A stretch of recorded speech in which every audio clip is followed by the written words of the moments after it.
Tu lui as fait quelque chose? Non, Tu l'as kidnappée? non. Tu as abusé d'elle? Moi non. Tu l'as tuée? Je ne l'ai pas tué. Non. Kenya était une jeune fille de 19 ans, pleine de vie, qui adorait sortir avec ses amis et profiter de chaque instant de sa jeunesse. Mais lors d'une nuit qui ne devait être qu'une fête de plus, elle a croisé la route d'un prédateur et tout s'est terminé en tragédie. Cependant, la disparition et la mort de Kenya ont révélé l'identité de ce criminel, qui était lié à un autre crime terrible avec une victime qui a survécu à un abus, à des coups et à un incendie, exposant encore plus l'esprit dérangé de l'homme derrière ces atrocités. Aujourd'hui, vous allez découvrir l'affaire de Kenya Monge.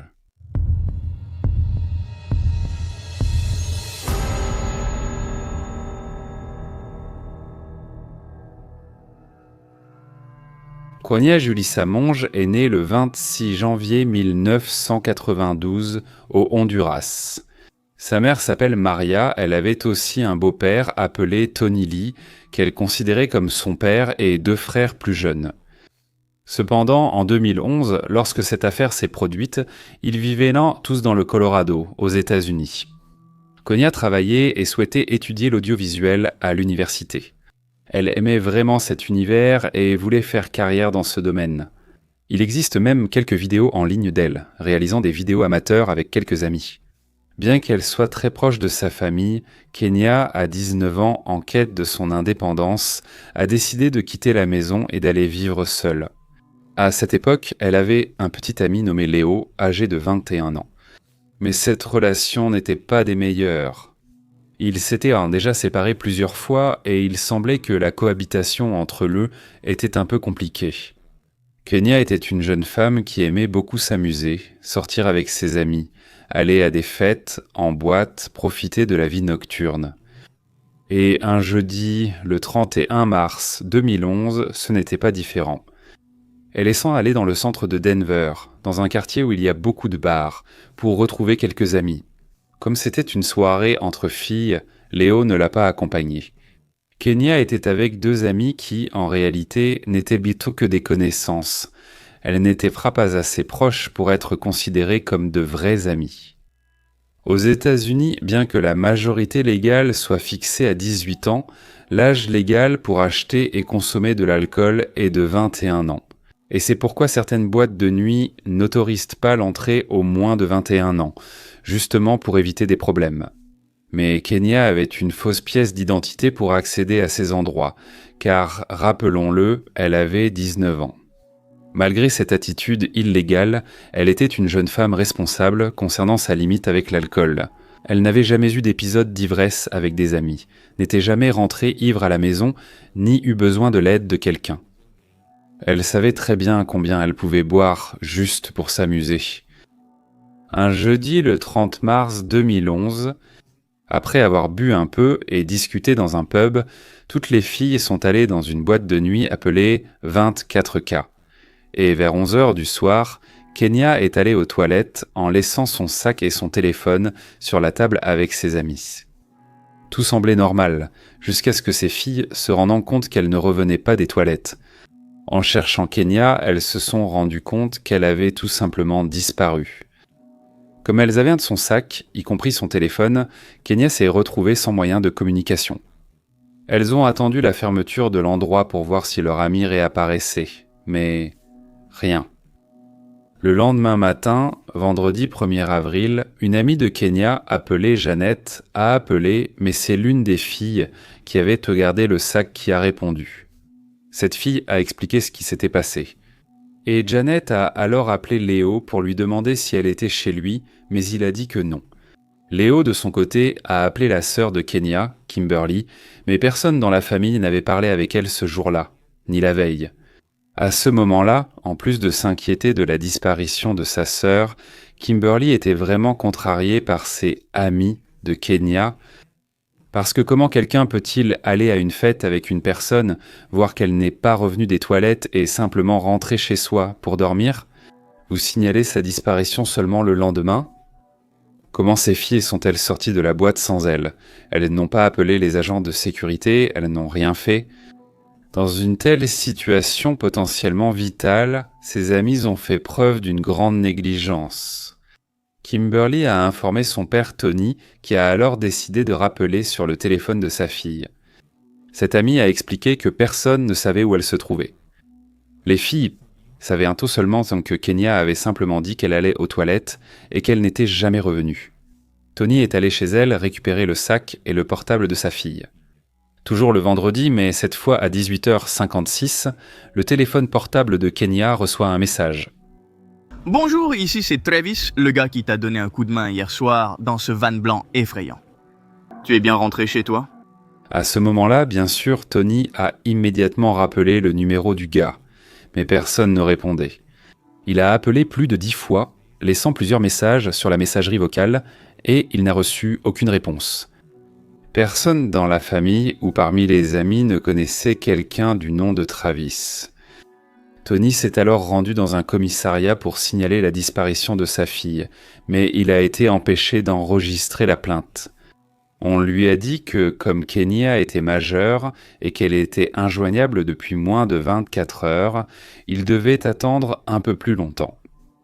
Tony a trouvé cela absurde, mais comme il n'avait pas grand-chose à faire, la seule chose qui lui restait était d'attendre.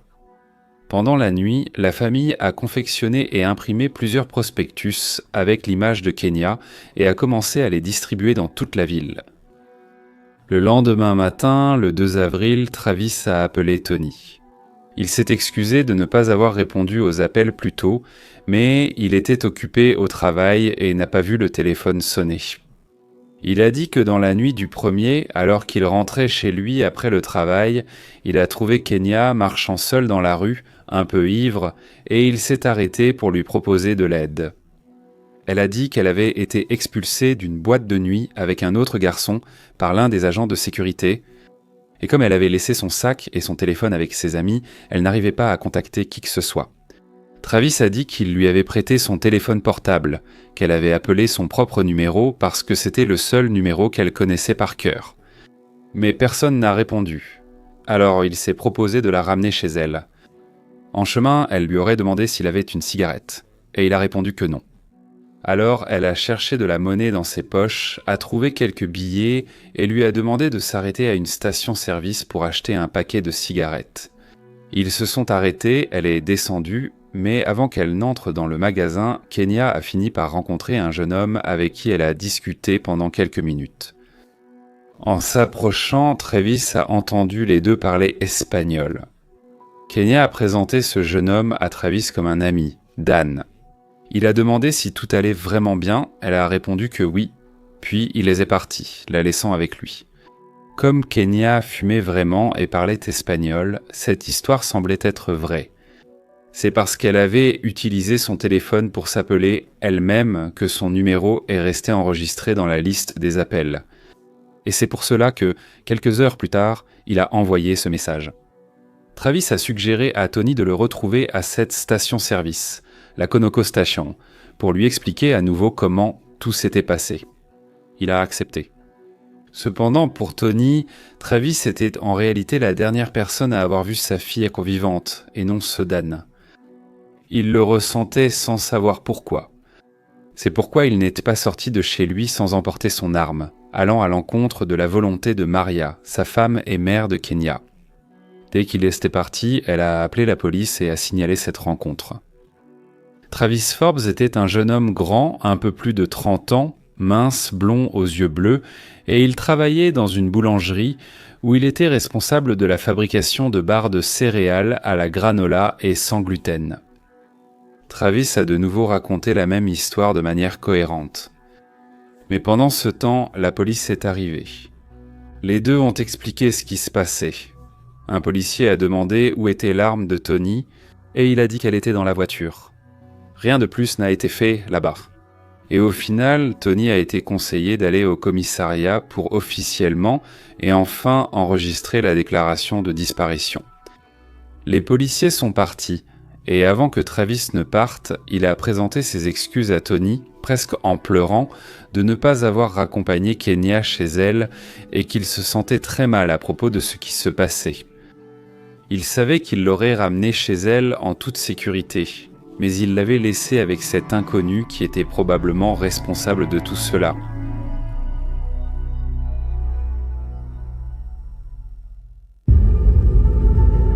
Maintenant, avec la déclaration de disparition enregistrée, Travis a été convoqué pour faire une déposition officielle. Malgré sa bonne apparence et sa volonté d'aider, il n'était pas si innocent que ça. Travis avait un long passé avec la police, ayant été surpris en train de consommer de la drogue dans des lieux publics, de participer à des bagarres dans des bars et d'avoir été impliqué dans plusieurs cas de troubles à l'ordre public. Le matin du 5, au commissariat, Travis a été interrogé par le détective chargé de l'affaire. À cette occasion, il a expliqué exactement ce qu'il avait déjà dit à Tony, en ajoutant quelques petits détails, comme le fait que Kenya et son ami se sont enlacés et sont restés à fumer quand il a décidé de partir.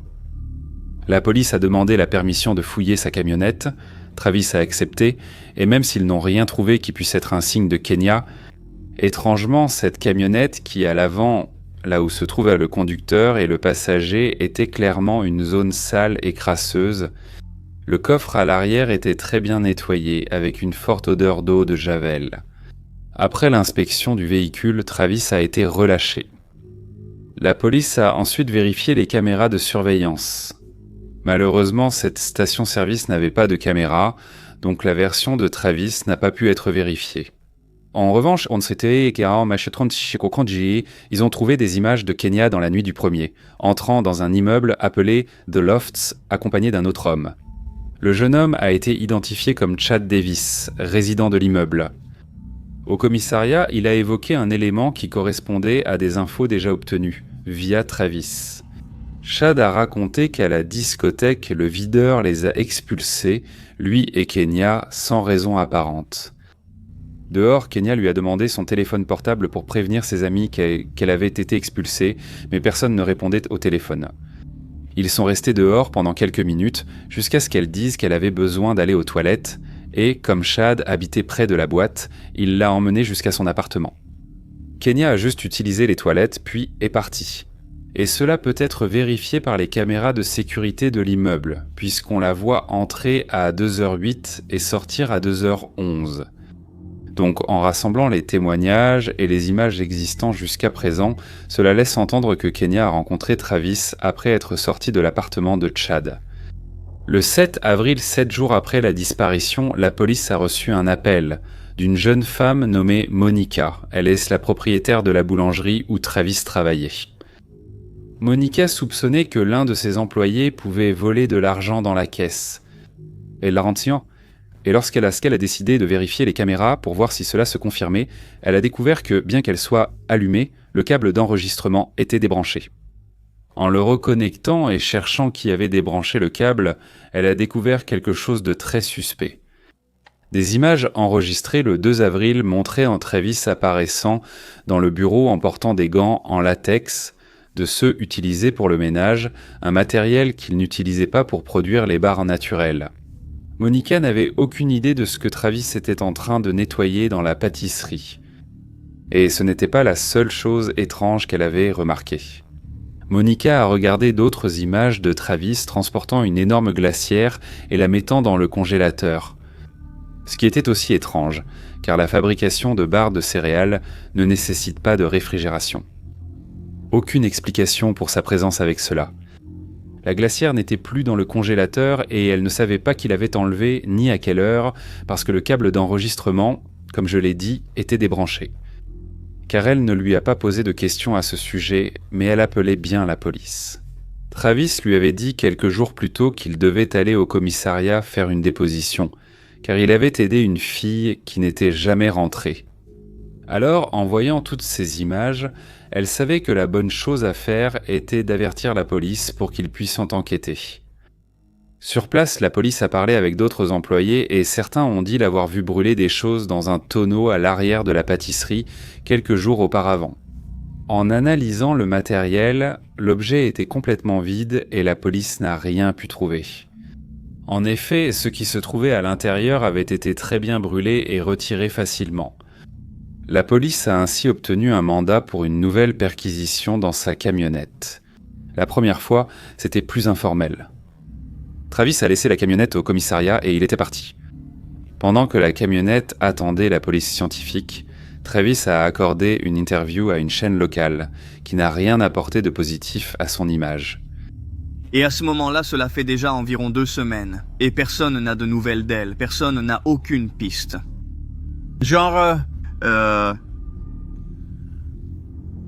C'est surréaliste. Je n'ai même pas de mots. Étant une personne d'intérêt, laissez-moi vous demander ceci. Avez-vous fait quelque chose contre elle? Non. Vous l'avez enlevée? Non. Vous avez abusé d'elle? Moi non.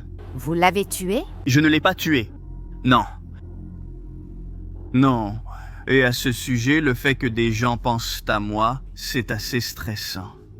Il a même pleuré pendant cette interview, montrant à quel point il était complètement épuisé par tout cela.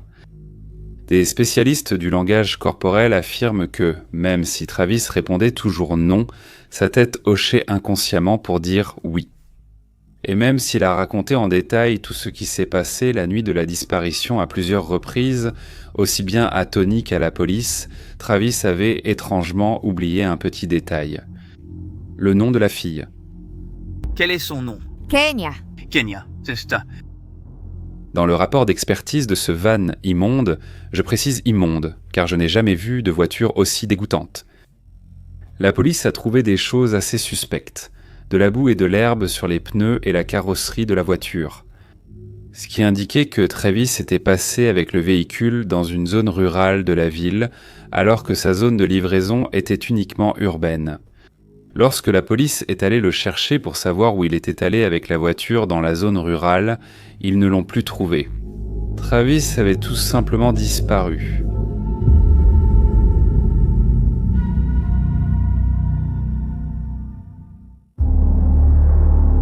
Plus d'un mois s'est écoulé sans que la police ne parvienne à découvrir ni où se trouvait Kenya, ni maintenant, Travis. Cependant, la police d'Austin, au Texas, a enregistré un vol de voiture et la victime savait très bien qui était le voleur, Travis lui-même. La voiture était à son ex-petite amie. Cet ex a dit que Travis, dont la voiture était en réparation, lui a demandé s'il pouvait emprunter la sienne. Elle a accepté, mais il n'est pas revenu. Et à cause de cela, elle a déposé une plainte. Après la plainte, la police a recherché et retrouvé le véhicule. Travis a été arrêté et envoyé au commissariat. La police locale a vu que, dans le système, Travis était enregistré comme suspect dans la disparition de Kenya, dans l'État du Colorado, et, grâce à cela, les commissariats ont communiqué entre eux. Le détective en charge de l'affaire est allé à Austin pour l'interroger lui-même. Travis a été interrogé pendant près de 3 heures, mais il est resté constant dans son refus jusqu'à ce que les questions doivent être interrompues, lorsqu'il a demandé un avocat. Son acide désoxyribonucléique a alors été prélevé et archivé dans les dossiers. Le lendemain, son ex-petite amie, Manfredan, propriétaire de la voiture, a retiré sa plainte, ce qui a permis la libération de Travis. Cela, ça a été très frustrant pour tout le monde, aussi bien pour la famille de Kenya que pour la police. Parce que, selon la loi concernant la disparition, il n'avait rien de légal qui puisse le garder en détention.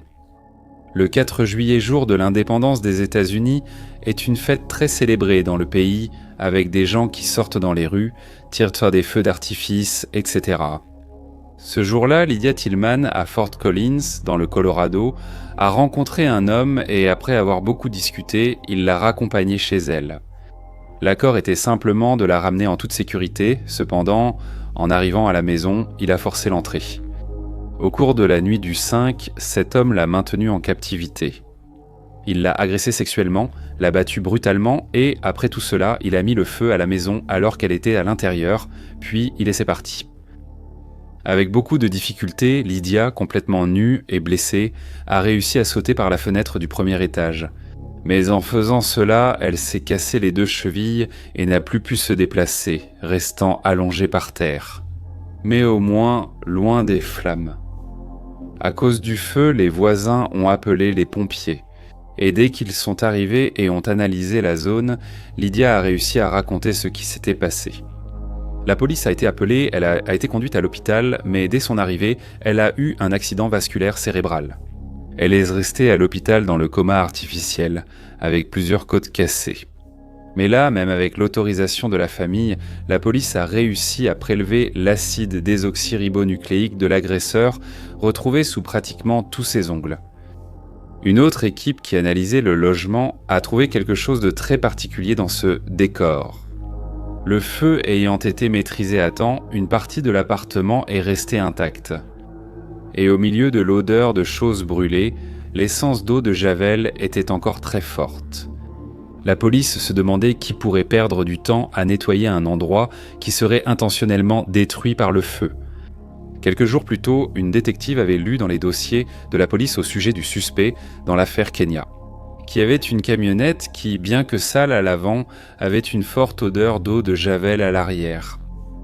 Les commissariats se sont mis en contact et comme le détective en charge de l'affaire avait accès à l'acide désoxyribonucléique de Travis à cause du vol de la voiture de son ex-petite amie à Austin, il a demandé une analyse des échantillons pour voir s'ils étaient compatibles.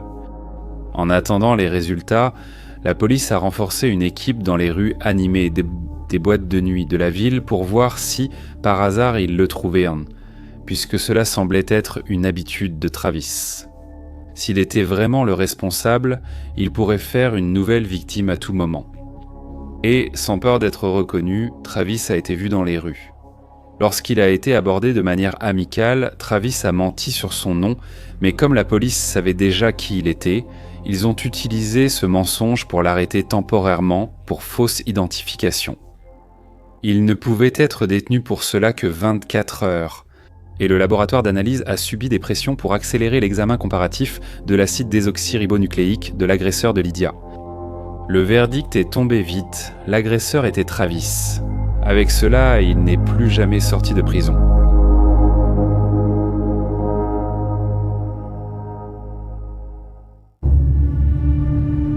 Maintenant, emprisonné pour le crime contre Lydia, Travis pleurait dans les couloirs du commissariat. Cependant, l'enquêteur a de nouveau parlé à Travis au sujet de l'affaire Kenya, et il a finalement accepté de collaborer, mais à une condition. Il a dit qu'il ne raconterait ce qu'il avait fait avec elle et où elle se trouvait que s'il n'était pas classé comme agresseur sexuel. L'enquêteur a demandé au parquet si c'était possible, et ils ont pu conclure l'accord avec lui. La police n'a même pas demandé pourquoi il voulait conclure cet accord, mais je vais vous laisser réfléchir à cela. Est-ce que sa peur était liée à ce qui pourrait lui arriver en prison s'il était condamné pour abus? Qu'est-ce qui arriverait à ce jeune homme grand, blond aux yeux bleus, là-dedans, quand ces détenus affamés et hostiles sauraient qu'il est là pour avoir abusé d'une femme? La question reste en suspens. Ainsi, le 7 septembre 2011, 5 mois et quelques jours après la disparition de Kenya, Travis a avoué le crime. Il a dit qu'il l'avait suivie quand il l'a vue sortir de la boîte de nuit avec le jeune homme. Il a dit qu'après qu'elle lui ait demandé de l'aide et se soit montré complètement vulnérable, il l'a mise dans la camionnette. Il l'a emmenée dans un endroit isolé où il a pu forcer Kenya à monter à l'arrière et abuser d'elle, l'étouffant et la conduisant jusqu'à la mort. Ensuite, pour dissimuler le corps, il l'a placé dans la glacière scellée avec du ruban adhésif, puis l'a transporté au congélateur de son travail afin d'éviter toute odeur. Pendant ce temps, il a nettoyé la voiture. Il a alors coupé les caméras de la boulangerie et brûlé ses vêtements dans un tonneau. Le lendemain matin, il a pris la glacière, l'a mise dans la voiture et est allé à Kingsburg où il l'a enterrée. Le gars censé avoir fumé à la station-service et parlé avec elle n'a en réalité jamais existé. Autant cette excuse que le message envoyé au numéro de Kenya le lendemain était pas des tentatives de sa part pour paraître innocent. Au cas où, d'une manière ou d'une autre, l'enquête finirait par remonter jusqu'à lui. Travis a alors indiqué aux enquêteurs l'endroit où il avait laissé le corps. Il l'avait enterré très profondément dans une fosse d'1,50 m de profondeur. Tony a été informé par la police que le corps retrouvé à cet endroit pouvait bien être celui de Kenya. De son côté, il a prévenu toute la famille avant qu'il ne l'apprenne à la télévision. Vous vous souvenez de l'accord qu'il a passé avec la police pour ne pas être classé comme agresseur et pour tout avouer ce qu'il avait fait? L'accord a vraiment été conclu, mais d'une manière très astucieuse par la police. Cela a été fait concernant Kenya, mais rien n'a été dit concernant Lydia. Ainsi, le 21 octobre 2011, presque 7 mois après le crime qu'il a commis contre Kenya et 3 mois et demi après le crime contre Lydia, Travis a été jugé et reconnu coupable, mais de la manière suivante, coupable d'homicide pour la mort de Kenya, lorsqu'il a alors été condamné à la prison à perpétuité, sans possibilité de libération conditionnelle, et reconnu coupable d'abus et de tentative d'homicide en ce qui concerne le crime contre Lydia. Pour ce crime, il a été condamné à 48 années de prison supplémentaire, également sans possibilité de libération conditionnelle. Au final, Travis a été envoyé en prison en tant qu'abuseur, et je vous laisse imaginer ce qui doit lui arriver là-bas en ce moment. Lydia, après 5 semaines de coma à l'hôpital, s'est réveillée. Elle a subi de graves lésions au cerveau et à la gorge, elle a gardé des capacités motrices et d'élocution limitées, mais elle a survécu, contrairement à ce que beaucoup disaient, qui pensaient qu'elle n'y arriverait pas. Pendant longtemps, elle a suivi une rééducation pour retrouver ses mouvements et ses capacités cognitives. Bien qu'elle puisse marcher normalement et ait retrouvé la force de tenir des objets, elle lutte encore pour retrouver complètement la parole. La police continue de croire que Kenya et Lydie pourraient ne pas avoir été les seules victimes de Travis, car sa façon d'agir est suspecte. Cependant, si Kenya a vraiment été la première victime et Lydie la dernière, la population a pu au moins se réconforter en sachant qu'un tueur en série potentiel est aujourd'hui derrière les barreaux.